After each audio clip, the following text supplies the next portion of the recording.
ஸ்ரீராம். எத்திர எத்திர ரகுநாத கீர்த்தனம் தத்திர தத்திர கிருதமஸ்த காஞ்சலிம் பாஷ்பவாரி பரிபூரணலோச்சனம் மாருதிம் நமத ராட்சசாந்தகம்.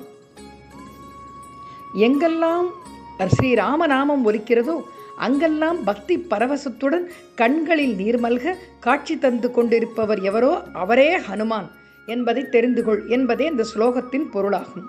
எனவே ராமநாமம் ஒலிக்கும் இடங்களிலெல்லாம் ஸ்ரீ ஹனுமான் பிரத்யக்ஷமாக காட்சி தந்து அருள் பாலிக்கிறார் என்பதே சத்தியமாகும்.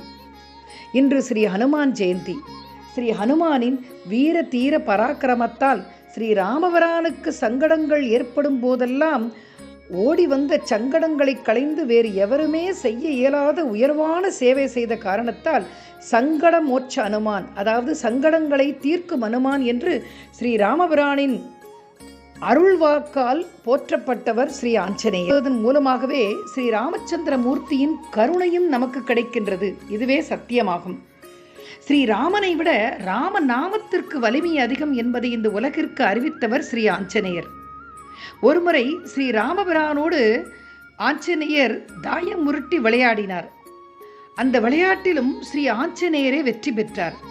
அதற்கு காரணம் அவர் ஸ்ரீ ராமநாமத்தை இடைவிடாது உச்சரித்து ஸ்ரீ ராமரையே தன் அன்பால் பக்தியால் வென்று காட்டினார்.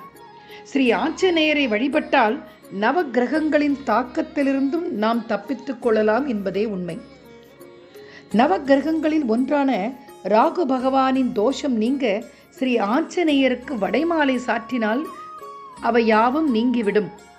இதற்கு என்ன காரணம் என்பதை காண்போம். ஸ்ரீ ஆஞ்சநேயர் குழந்தை பருவத்தில் அவரது தாயான அஞ்சனை தொட்டிலில் கிடத்திவிட்டு செல்கிறார்.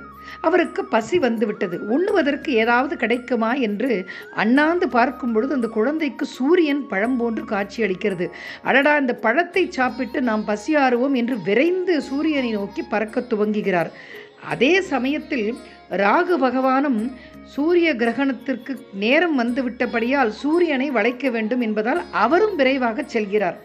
ஆனால் அதற்கு முன்னால் ஆஞ்சநேயர் விரைவாக செல்லவும் அவருடைய வேகத்திற்கு ஈடு கொடுக்க முடியாமல் ராகு பகவான் திணறுகிறார். தக்க சமயத்தில் இந்திரன் உதவியோடு ஆஞ்சநேயருடைய வேகம் தடைபடுகிறது. இதனால் தன்னுடைய பணியை செய்ய முடிகிறது ராகு பகவானால். இந்த ஆற்றலை கண்டு வியந்த ராகு பகவான் இந்த குழந்தைக்கு இப்படிப்பட்ட ஆற்றலா என்று எண்ணி வியந்து, எனக்கு பிடித்தமான உளுந்து என்ற தானியத்தால் பலகாரம் செய்து எவர் ஆஞ்சநேயரை வழிபடுகிறாரோ என்னுடைய தோஷம் பிடித்தவர்கள் அனைவரும் அதிலிருந்து நீங்கி விடுவார்கள் என்ற வரத்தை ஆஞ்சநேயருக்கு அளிக்கிறார். அதேபோல் சனி பகவானின் பிடியிலிருந்தும் தப்பிக்க ஆஞ்சநேயரின் அருள் இருந்தால் மட்டும் முடியும். இலங்கைக்கு செல்வதற்காக ஸ்ரீ ராமபிரானின் வானர சேனைகள் பாலம் கட்ட துவங்கினர். ஸ்ரீ ஹனுமானுக்கு சனீஸ்வரன் பிடிக்கும் வேளை வந்துவிட்டது. அவர் ஸ்ரீ ராமனிடம் அனுமதி வேண்டுகிறார். ஸ்ரீராமர், உன்னால் முடிந்தால் ஹனுமானை பிடித்துக்கொள் என்கிறார். சனி பகவானும் ஹனுமாரிடம் சென்று, என் கடமையை செய்ய உதவுங்கள் ஐயனே, உங்கள் உடம்பில் எந்த பாகத்தில் நான் பிடிக்க வேண்டும் என்கிறார். ஹனுமாரும் சிரித்து கொண்டே, அப்படியா, நல்லது, என் தலையை பிடித்துக்கொள் என்கிறார். சனி பகவானும் மகிழ்ச்சியோடு ஆஞ்சநேயரின் தலையில் ஏறி உட்கார்கிறார். என்ன ஆச்சரியம்! 7.5 ஆண்டுகள் பிடிக்க வேண்டிய சனீஸ்வர பகவான் 7.5 வினாடியில் அவர் தலையிலிருந்து இறங்கி ஓடி வந்து விட்டார். காரணம் என்னவென்றால், ராமர் பாலத்திற்கு தேவையான மிகப்பெரிய பாறாங்கற்களில் ஸ்ரீராம ஜெயம் என்று எழுதி அதை தன்னுடைய தலையில் சுமந்து வந்த காரணத்தால் அந்த பாரம் தாங்க முடியாமல் சனி பகவான் இறங்கி ஓடிவிடுகிறார். அப்படிப்பட்ட மகத்துவம் வாய்ந்தவர் ஸ்ரீ ஆஞ்சநேயர். அவரை எப்படி வேண்டுமானாலும் வழிபடலாம். அவருடைய வாலில் சந்தன பொட்டு வைத்து வழிபடுவோருடைய சங்கடங்கள் அனைத்தும் நீங்கிவிடும் என்பதை சத்தியமாக நம்முடைய பக்தர்கள் உரைக்கின்றனர். இலங்கை அரக்கன் ஸ்ரீ ஹனுமானின் வாலில் தீ வைத்த பொழுது அந்த வாளால் இலங்கையினுடைய தீயவர்கள் முழுவதையும் அழித்தார் ஸ்ரீ வீர ஹனுமான். இலங்கையினுடைய வதைபடலம் ஸ்ரீ ஆஞ்சநேயரும் ஆரம்பித்து வைத்ததுதான். அப்படிப்பட்ட ஸ்ரீ ஆஞ்சநேயரை வாலில் சந்தனப்பொட்டு வைத்து வழிபடும் பொழுது சந்தனப்பொட்டு வைத்து வழிபடுபவன் சங்கடங்கள் அனைத்தையும் தீர்க்கிறார் சங்கடமோட்ச அனுமான். வெற்றிலை மாலை சாற்றியும் வழிபடலாம், வடைமாலை சாற்றியும் வழிபடலாம். ஜெய் ஸ்ரீராம் என்று சொன்னால் மட்டுமே ஓடி வந்து அருள் புரிபவர் ஸ்ரீராம பக்த ஹனுமான் ஆவார். அவருடைய இந்த சுந்தர காண்டத்தை படிக்கும் ஒவ்வொரு வீட்டிலும் சகல நன்மைகளும் வந்து அடையும்.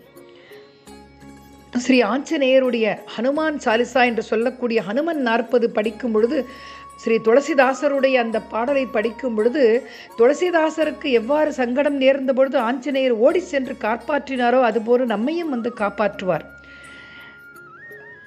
ஸ்ரீ ஆஞ்சநேயர் எவருடைய வாழ்க்கையில் மிகுந்த துன்பங்களை அனுபவிக்கிறாரோ அவர் ஸ்ரீ ஹனுமான் ஆஞ்சநேயர்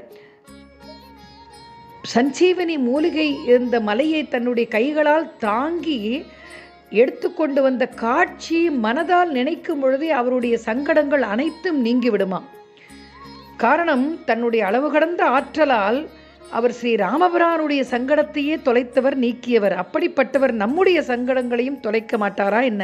ஸ்ரீ ஆஞ்சநேயாய வித்மகே வாயு புத்திராய தீமகி தன்னோ ஹனுமத் பிரச்சோதயாத் என்ற ஆஞ்சநேயர் காயத்ரி அனுமன் காயத்ரி மந்திரத்தை உச்சரிப்பவருக்கு எடுத்த காரியம் கைகூடும், சகலவிதமான தோஷங்களும் நீங்கும், எல்லா நன்மைகளும் கிடைக்கப்பெறும். இந்த அனுமன் ஜெயந்தி என்ற இந்த புண்ணிய தினத்தில் ஆஞ்சநேயருடைய நாமத்தை கூறி சகலவிதமான நன்மைகளையும் அடைவோமாக. ஜெய் ஸ்ரீராம்.